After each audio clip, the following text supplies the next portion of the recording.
Une jeune femme qui n'aimait pas les hommes qu'il aimait et qui aimait les hommes qu'il aimait. Enfin, finalement, c'est plus compliqué. Elle n'aimait pas les hommes qui montraient leur estime, leur compréhension. Elle aimait ceux qui parlaient d'eux avec talent. Non, non, non, non, non. Ceux qui la faisaient rêver par leurs écrits, par leurs récits, par leur audace, par leur vision de l'avenir. Pas ceux qu'elle faisait rêver par ses récits de révolution, de libération, d'équilibre. Elle préférait la compagnie de ceux qui la laissaient partir au loin, faire des projets ambitieux, et lui promettait un enfant si elle voulait, quand elle voudrait, trop tard même. Elle fréquentait les deux, mais restait avec les deuxièmes pour mieux regretter les premiers. Quel était le dilemme? N'en existait-il pas une troisième catégorie faite de réconciliation? Il faudrait d'abord se réconcilier avec elle-même. C'est bien l'affaire qu'elle entreprit de mener dorénavant. Toujours en aveugle, elle partit seule sur les longues routes des collines blanches. Mais comment s'appelait-elle? Salamé, Salamé contentieux. Comment se défaire de cette tache de naissance comme une tache de vin en plein visage? Cela ne l'avait pas empêché de mûrir pour avoir un amant, même certains plus jeunes avaient remué le couteau dans la paix.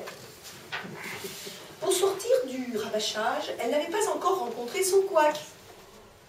Après des rêves de drôles de cambriolage, elle prenait une inspiration d'une extrême profondeur jusqu'au bout du fond de la nuit et, pour ne plus maintenir en tête, devenait virtuose, en soufflait de poumons. Un jour, elle mangea à la table de la vieille dame sourde au manoir de la forêt. Elle se projetait dans l'avenir. Si elle devait vieillir longtemps, c'était ainsi qu'elle aimerait poursuivre. La surdité en moins, si c'était possible. À partir de ces coups de gueule d'espoir, elle décida de transformer ses rêves en histoire philosophique. Parfois, elle était prise de désir pour un autre, dans le secret de sa chambre de l'envie, si intense et si fragile, délétère. Si aimer avait un sens, alors il s'exprimait là. Ne pas pouvoir se retenir dans cette force vive qui pousse vers l'inconnu. Certes, la concrétisation peut échouer, mais la lumière éveillée par cette aspiration laisse une saveur palpitante et se lit dans le regard de ceux qui s'y laissent enflammer. Mais, une dissonance cliquetait dans le massacre des pensées de Salamé. Elle ne s'était pas encore inventée. Peut-être s'émanciper dans l'espace des familles. Beaucoup disaient d'elle... Elle sait tout faire. Elle sait tout faire. Je ne sais pas ce qu'elle ne sait pas faire. L'amour. Pas l'amour pour les autres. On l'a vu, elle pratiquait avec toute la ferveur humaine et le surplus de la haine de soi. Non, mais l'amour pour moi, inhibé comme le voulait sa culture, pourtant souvent excitée mais interdite. Un truc de femme, difficile d'être, non pas comme l'assigne la société qui nous fait devenir cet objet du désir, cette résidence, cette surface de projection libidineuse, non. Bref, ce corps habillé de nu. Ce manque-là, il lui fallait un désapprentissage. Il fallait peut-être commencer par laisser exploser les nœuds de colère, relâcher les fibres biliaires, détendre le temps, cellules d'instance en gouttes d'amorti, puis viendrait l'époque du langage d'estime, tout un programme symbolique. La vieille dame sourde du manoir reçut un coup de téléphone entre la poire et le fromage. Salamé, en entendant des bribes, car l'interlocuteur parlait fort pour se faire entendre, bien sûr, on aurait dit une voix de femme, déjà un peu tonifiée par l'expérience de quelques déconvenus bien traversés, mais pas encore éraillés par des serrages de gorge sans voix en réveil de matin. D'hier, désastreux qui rendent le lendemain muet. Au fait, pourquoi la vieille dame était-elle sourde, pensa-t-elle? Ce filet de mots égrenés pouvait reconstituer, donner à peu près ce discours de récrimination. Ce sexe rasé comme une bouche sur les affiches porno semble offrir cette éternelle offrande à l'autre fait homme, avec son besoin de réassurance permanent passé de père en fils. Il ne sait pas que ce n'est pas nécessaire. Une autre économie de désir-plaisir est possible. La vieille dame semblait entendre, puis les propos reprenaient. Enfin, je suis dans les mots, dans l'idéalisation négative. Je ne sais fichtrement rien d'eux, je ne me permets pas de les dire. Chacun roule pour soi. La vieille dame semblait même comprendre. La voix se mit à chanter. Et quand je vois Raoul dieuse, je ne mouille plus. Ras-le-bol d'être un envers qui se tue. Envie d'être un endroit qui se croit. On pouvait reconnaître une chanson qui retrousse Brassens du poil. La vieille dame esquissa de ses lèvres l'amorce d'une réponse, puis sembla penser qu'il n'y en avait pas. La vérité est si lente à se montrer et toujours ironique. L'autre souffle reprit comme pour mettre un terme passager à cette réclamation en forme de procès. Je ne veux pas être complice de cette pornographie galopante qui met la viande bout à bout. Et là, la vieille dame n'hésita pas et formula, avec la teneur du bien-vivre et du choix d'être, « Mais tu ne l'es pas !» Cet échange se termina sur un silence plein de chair et de présent. On sentait la relation construite de longue date, par petites touches et épaisseurs de confiance bien étayées, par un maillage patient, fait de différence et de patience, et à deux.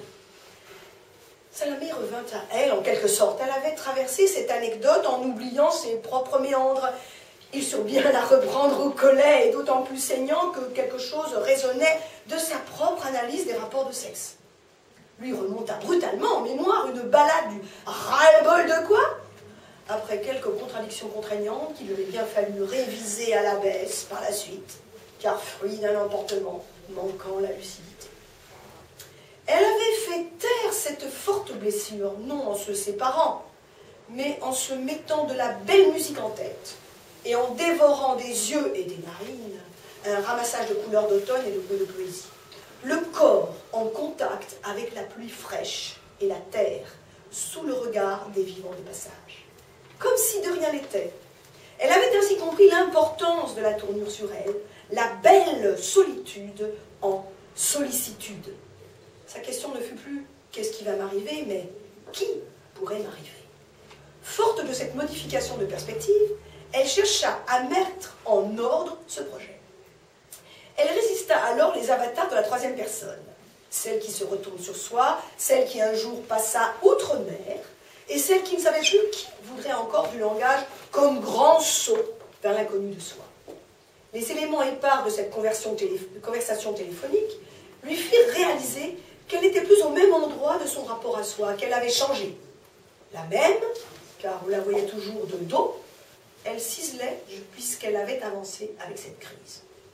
Quand elle entendit parler, la vieille dame mangeait un dessert savant avec gourmandise, l'arrosant de quelques gorgées de poison, de boissons délicieuses, mais qui parlait encore.